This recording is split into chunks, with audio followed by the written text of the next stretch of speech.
With the beautiful name of Allah, who is the most merciful and most beneficent, I hope all of you will good, guys. I am Haris, and in this video we will discuss about thyroid hormones. Especially, we will discuss about T3 and T4, thyroxine and triiodothyronine.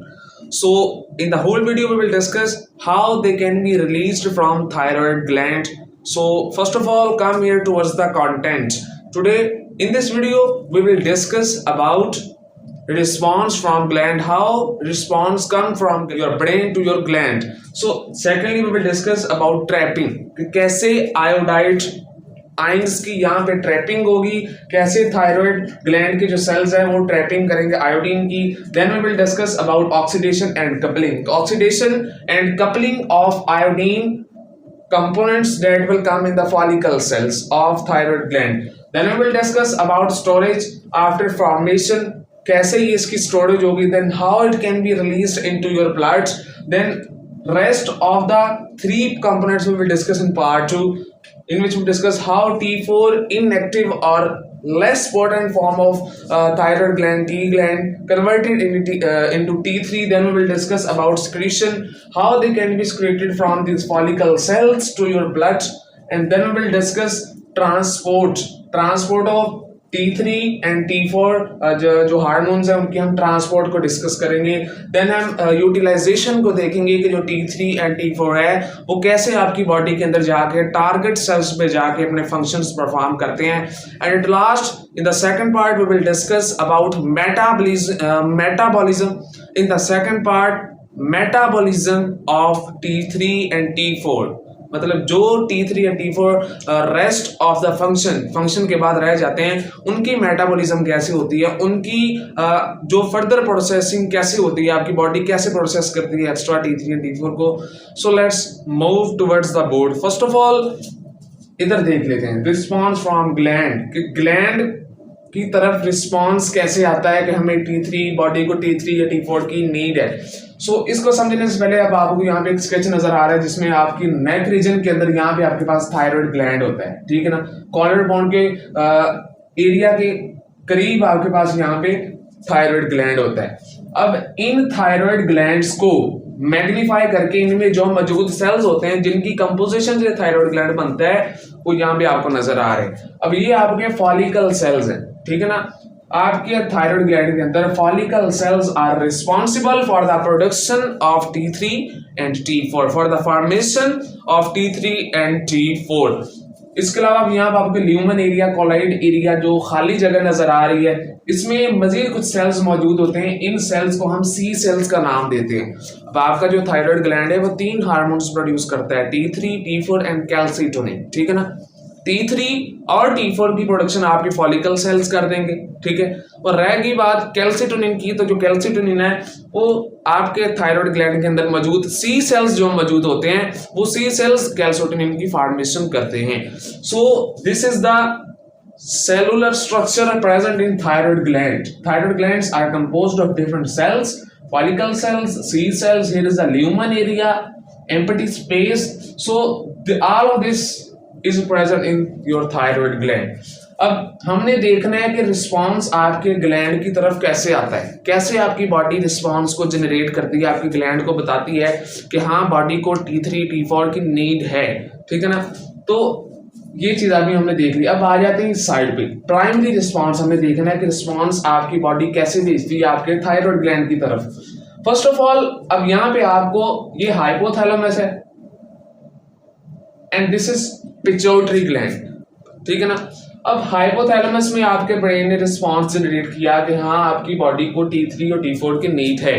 Then वो क्या करेगी, thyroid releasing hormone hypothalamus बनाएगी और कुछ veins के जरिए, कुछ vessels के जरिए उसको पिट्यूटरी ग्लैंड में शिफ्ट आउट कर देगी. जो हाइपोथैलेमस ग्लैंड है वो थायराइड रिलीजिंग हार्मोन जनरेट करेगा, ठीक है ना. ये प्रोड्यूस करेगा और प्रोडक्शन के बाद कुछ वेजल्स के जरिए, जिसको हम हाइपोफिजियल पोर्टल वेजल्स या पोर्टल ट्रांसमिशन का नाम देते हैं, तो इन ट्रांसमिशन से वो आपके पिट्यूटरी ग्लैंड में आ जाएगा. पिट्यूटरी ग्लैंड में कुछ स्पेसिफिक पार्ट जो इसका होगा वो थायराइड स्टिमुलेटिंग हार्मोन की प्रोडक्शन करवाना स्टार्ट कर देगा, ठीक है ना. थायराइड स्टिमुलेटिंग हार्मोन अब आपकी पिट्यूटरी ग्लैंड के स्पेसिफिक पार्ट ने बना दी। बिकॉज यहाँ पे ब्लड वेसल्स भी मौजूद हैं, तो पिट्यूटरी ग्लैंड जिसने टीएसएच की प्रोडक्शन करवाई है वो ब्लड वेसल्स में उसको भेज देगा। Then blood vessels come to your body and from your body it will circulated into area where thyroid gland is present. So this is the area, ये ब्लड वेसल है, this is thyroid gland. इन blood vessels के अंदर TSH hormone है जो कि आपकी pituitary gland ने रिलीज किया था ब्लड स्ट्रीम के अंदर after the formation from the response of hypothalamus by TRH, thyroid releasing hormone. So ये आपकी बॉडी के अंदर आ जाएगा। So now we will magnified this is a blood vessel, this is the follicle cell, and this is external layer, basal layer of your follicle cell, and this is apical, निचली जो layer होती है उसको apical का नाम देते हैं, apical layer of your follicle cell। so first ये चीज हमने देख ली कि रिस्पॉन्स आपकी बॉडी के अंदर कैसे जनरेट होता है। अब हमें देखना है कि ट्रैपिंग स्टेप, अब ट्रैपिंग स्टेप की तरफ आ जाते हैं। Second step is trapping step. अब T3 और T4 की फॉर्मेशन के लिए आपके थायराइड ग्लैंड्स को आयोडीन की नीड होती है। नेचुरली आपकी बॉडी आयोडीन की फॉर्मेशन नहीं करती। सो डिफरेंट डाइट्स के जरिए आप आयोडीन को अपनी फूड के से, अपनी डाइट से उसको इनटेक करते हैं। सो जब इनटेक के बाद आपकी जीआईटी में वो फूड जाती है हैविंग आयोडीन, तो ब्रेकडाउन के बाद वहां पे आपकी फूड की एब्जॉर्प्शन होती है। और एब्जॉर्प्शन में क्या होता है कि आपकी जीआईटी से, गैस्ट्रोइंटेस्टाइनल ट्रैक्ट से जो आयोडीन कॉम्प्लेक्सेस होंगे वो ब्लड स्ट्रीम में एब्जॉर्ब हो जाते हैं। सो जब वो ब्लड स्ट्रीम में जो ब्लड होता है वो थायराइड ग्लैंड की तरफ आता है, थायराइड ग्लैंड की तरफ, तो ब्लड में मौजूद आयोडीन कॉम्प्लेक्सेस मौजूद होते हैं, ठीक है ना। तो ये आयोडीन I2 के फॉर्म में नहीं होती, this is present in charge form, इसको हम आयोडाइड का नाम देते हैं,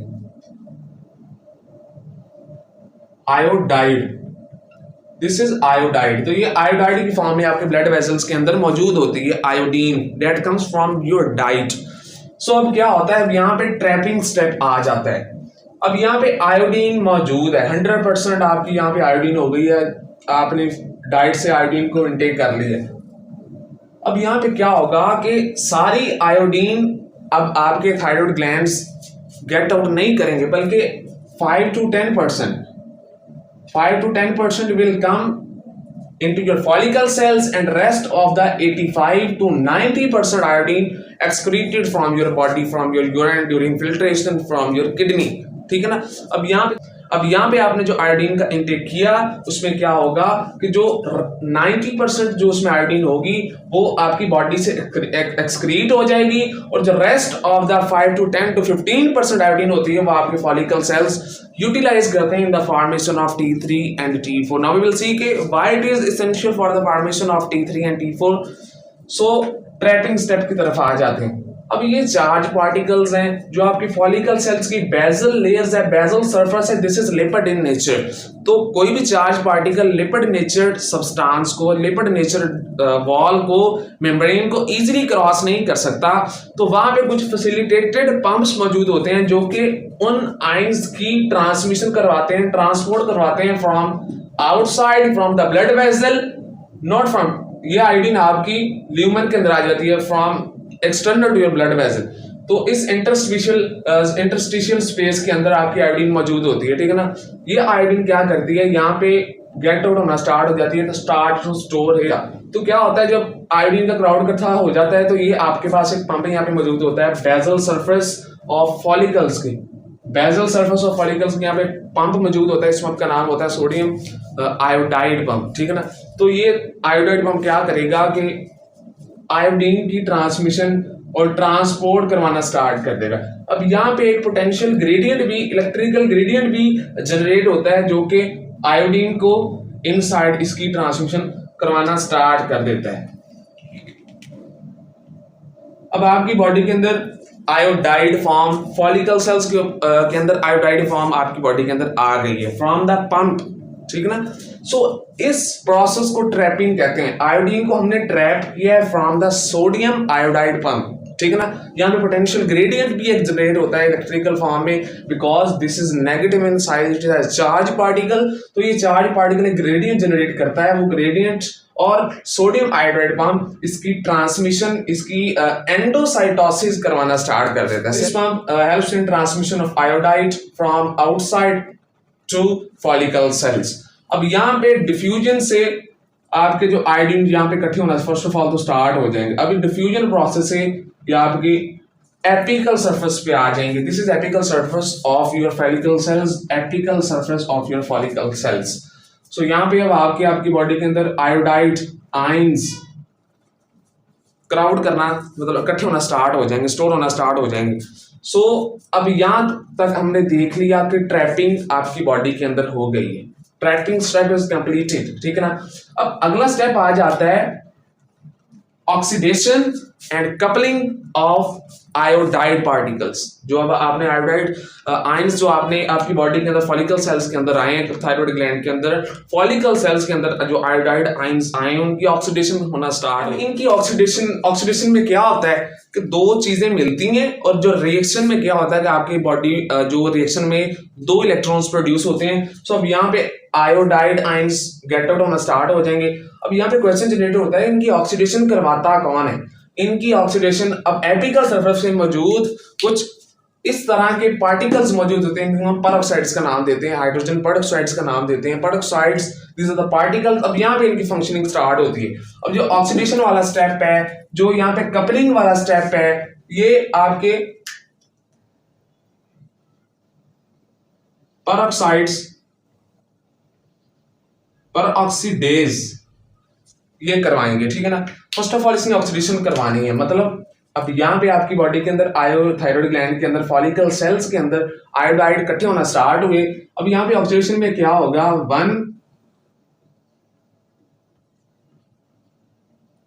अब आपके पास एक्टिव आयोडीन पार्टिकल आ गया प्लस 2 इलेक्ट्रॉन्स यहाँ पे इकट्ठे हो जाएंगे और यही इलेक्ट्रॉन्स आपके यहाँ पे पोटेंशियल ग्रेडियंट जनरेट करते हैं फॉलिकल सेल्स के अंदर, ठीक है ना।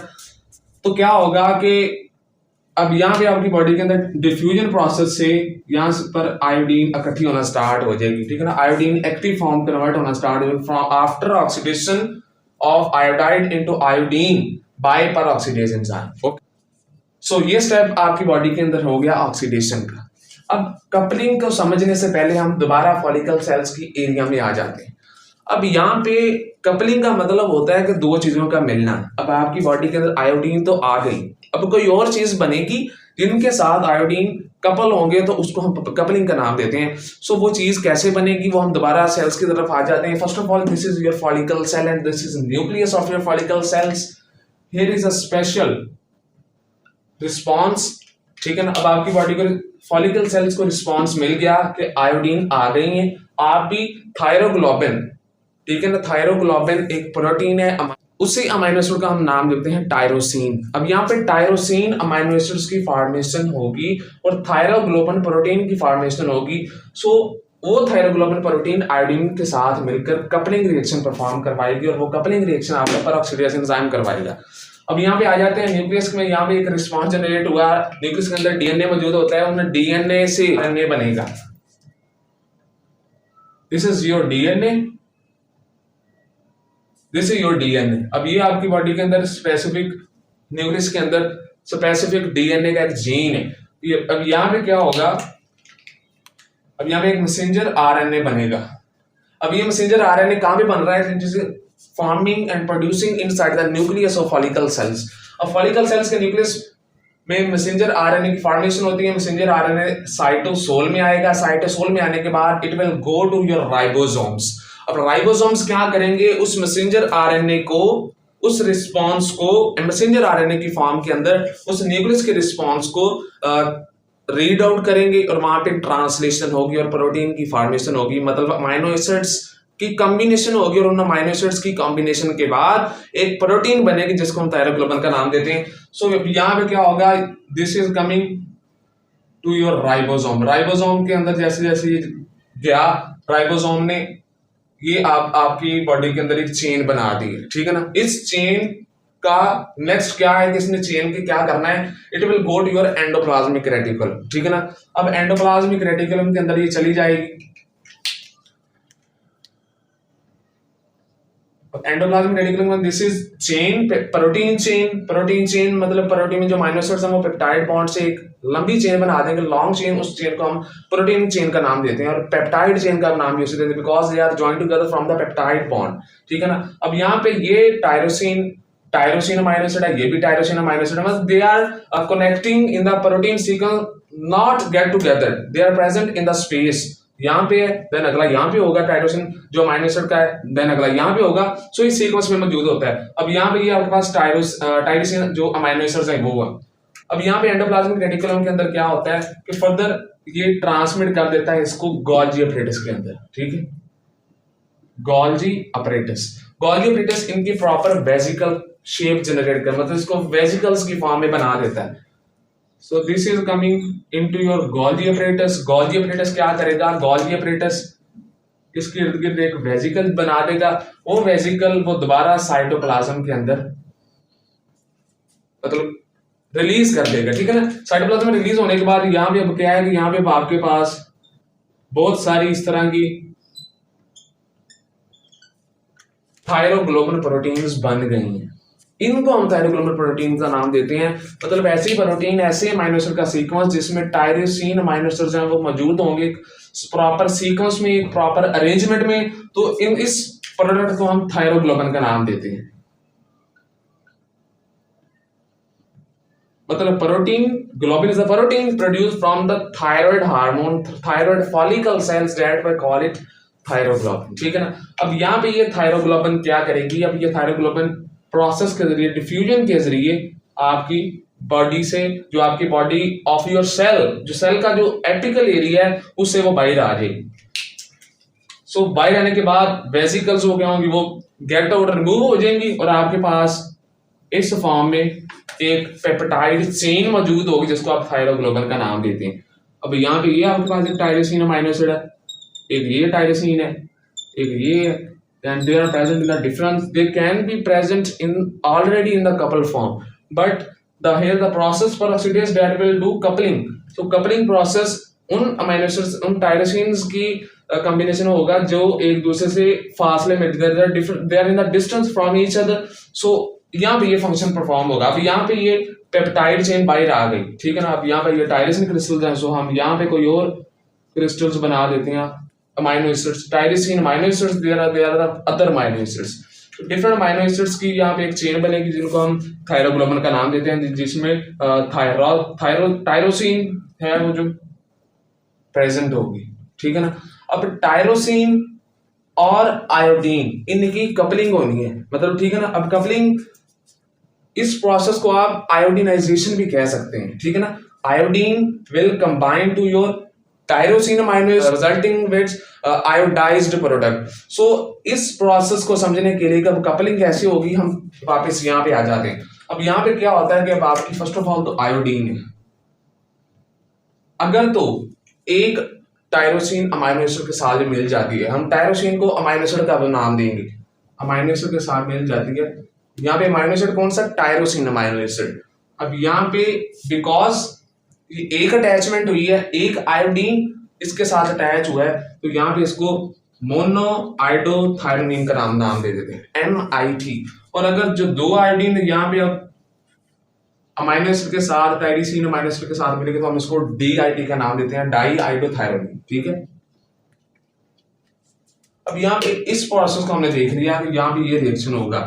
अगर तो एक आयोडीन का जो कंपोनेंट है वो एक ही अटैच होता है तो हम इसको का नाम देंगे मोनो आयोडोथायरोनिन। और अगर आयोडीन के दो जो हैं वो दो आयोडीन अटैच होते हैं टायरोसिन अमीनो एसिड के साथ, then we will call it DIT, diiodothyronine, ठीक है ना। अब मोनो आयोडोथायरोनिन का भी पता चल गया, डाई आयोडोथायरोनिन का भी पता चल गया। इस प्रोसेस को हम आयोडीनाइजेशन का नाम देते हैं, और जो आयोडीनाइजेशन का प्रोसेस है ये आपका पर ऑक्सीडेज एंजाइम परफॉर्म करवाता है, ठीक है। आयोडीनाइजेशन यहाँ पे परफॉर्म होगी। अब यहाँ पे अगला काम इस एंजाइम का वो ये है कि वो कपलिंग करवाएगा। कपलिंग क्या करवाएगा कि अब फॉर एग्जांपल पहले आयोडीनेशन कंप्लीट कर लेते हैं।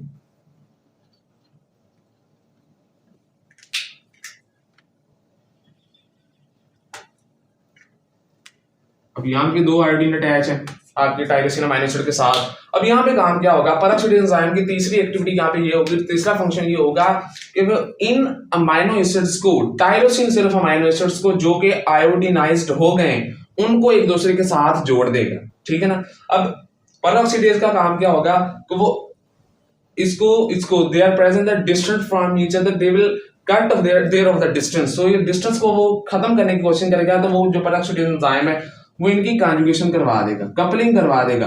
अब ये क्या करेगा, सेंट्रल चेन रिमूव करेगा, जो पेप्टाइड बॉन्ड है वो ब्रेक करवाएगा। और ब्रेक करवाने के बाद क्या होगा कि वही जो अब यहाँ पे मौजूद था टायरोसिन जो कि आयोडीनाइज्ड था, अब इसके साथ भी 2 आयोडीनाइज है, इसके साथ भी 2 आयोडीन है, इसके साथ भी 2 आयोडीन है। Both are DIT diiodothyronine. So अब यहाँ पे T3 T4 कब बनेगा, क्वेश्चन अब यहाँ पे ये जनरेट होता है कि अब इतनी आयोडीनाइजेशन हमने करवा ली, सब कुछ करवा लिया, ऑक्सीडेशन करवा ली, ट्रैपिंग करवा ली, देन यहाँ पे आयोडीन को साथ अटैच करवा दिया अमीनो एसिड के साथ। अमीनो एसिड कौन सा, टायरोसिन।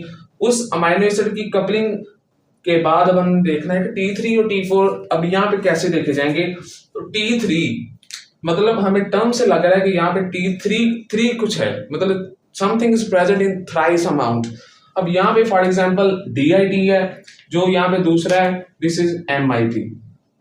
अब इनकी कपलिंग हो गई, समझिए आप, कपलिंग आपके पेरोक्सिडेज एंजाइम ने यहाँ पे परफॉर्म करवा दी। अब अगला क्या होगा कि इस कपलिंग के बाद क्या होता है, एक DIT और एक MIT मिल गया, इन दोनों की कपलिंग करवा दी एक दूसरे के साथ, इसको जोड़ दिया पेरोक्सिडेज एंजाइम में, तो इसको आप T3 का नाम देते हैं हमेशा, इस चीज को आपने याद रखना, ठीक है ना।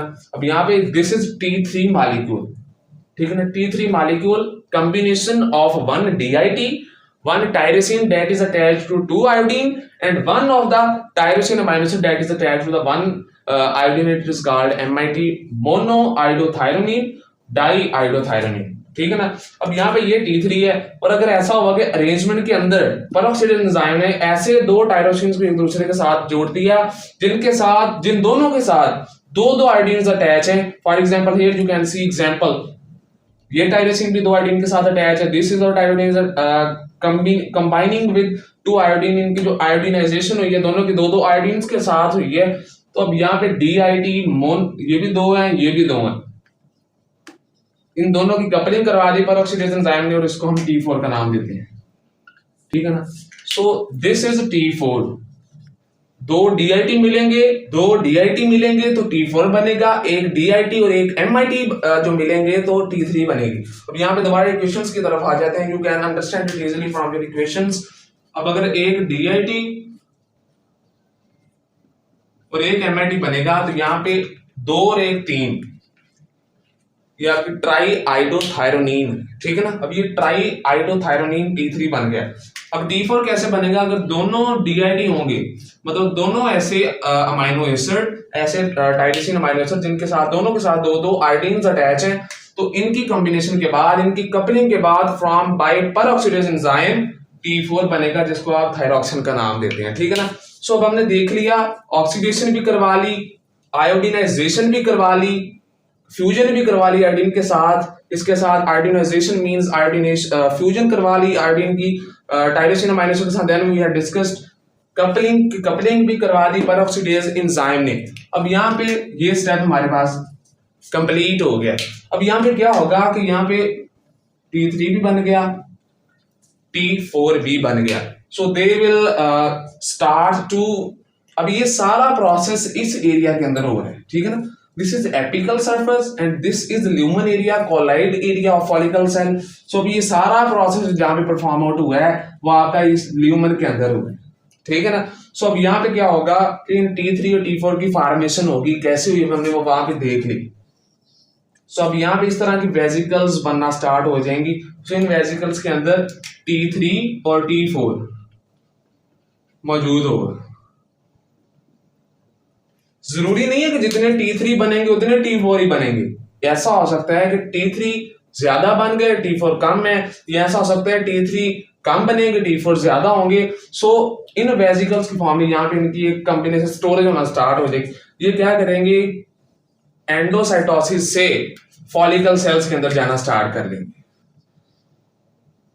अब यहाँ पे इसको हम रिमूव आउट करते हैं, ठीक है ना। अब यहाँ पे क्या होगा कि ये इकट्ठे होना स्टार्ट हुए,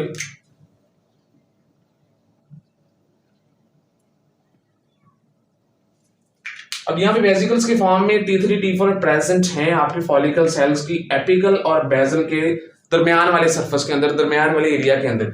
अब यहाँ पे क्या होगा, अब आपको पता है सेल्स के अंदर लाइसोसोम्स भी मौजूद होते हैं, ठीक है ना। लाइसोसोम्स का आपने नाम सुना होगा, they have some of the enzymes, degradative enzymes that will kill or break of the unwanted thing or the something that will responded from the nucleus of that cell, ठीक है ना। उस न्यूक्लियस की सेल न्यूक्लियस ने जो lysosomes को कहना है कि इस चीज की ब्रेक डाउन करवा दें, because it have different of the degradative enzymes. तो ये डिग्रेडेटिव एंजाइम आएंगे और इन वेसिकल्स को ब्रेक करवाना स्टार्ट कर देंगे। So all of this process is happening near to the basal surface. अब ये basal surface है, the area of follicle cell, the surface of follicle cell that is near to blood vessel. अब यहाँ पे T3, T4, T3, T4 ये मौजूद होंगे because जो इनके दरमियान जो वेसिकल्स थी वो आपके लाइसोसोमल एंजाइम्स ने ब्रेक कर दी है, ठीक है ना। अब यहाँ पे T3 और T4 की क्या उसका नाम है, यहाँ पे increase in number on a start, they will start to increase in number because they has been formed from all of these four steps. अब यहाँ पे ये स्टोर होना स्टार्ट हो जाएंगे, देन फर्दर आपके ब्लड के अंदर ये रिलीज हो जाएंगे। अब ब्लड के अंदर जाके T3, T4, T3, T4, अब ये प्रोसेस यहाँ पे फर्दर ये आपके ब्लड से आपके टारगेट सेल्स में जाएंगे। अब यहाँ पे इनकी स्क्रीशन होगी, देन इनकी ट्रांसपोर्ट होगी, secretion then transport to the target cell, then वहां पे क्या होगा, टारगेट सेल पे ये अपना फंक्शन परफॉर्म करेंगे और फंक्शनिंग के बाद, यूटिलाइजेशन के बाद अब यहाँ पे एक्स्ट्रा T3 और एक्स्ट्रा T4 जो होंगे, एक्स्ट्रा T3 जो होंगे उनकी मेटाबॉलिज्म हो जाएगी, उनकी एक्सक्रीशन हो जाएगी इनटू द बाइल साल्ट्स। सो अब ये रेस्ट ऑफ द जो 3 स्टेप्स हैं they will discuss about in the part 2. I hope you will get something new and cooperative from this video.